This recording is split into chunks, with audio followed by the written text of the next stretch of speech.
Wow, nima ishlar qilganim juda ko'pchilikka qiziq bo'libdi. Come to daddy.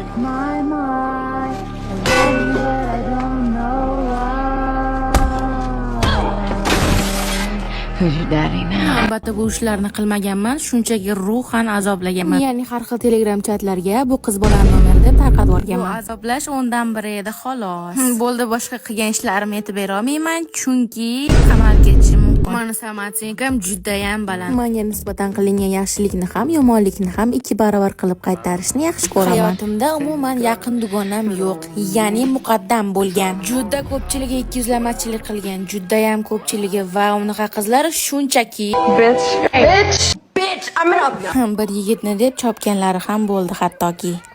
Bitta layfhak ko'rib qolgandim. Dog' tekkan joyiga kiyimingiz rangiga qarab teng surarkansiz yoki tush surarkansiz. Mana aldashibdi. Muammosi yo'q, orqasini oldiga kiyib olaman. Aytgancha sizlarni 30 fevral kuni bo'lib o'tadigan bepul master klassimga taklif qilaman.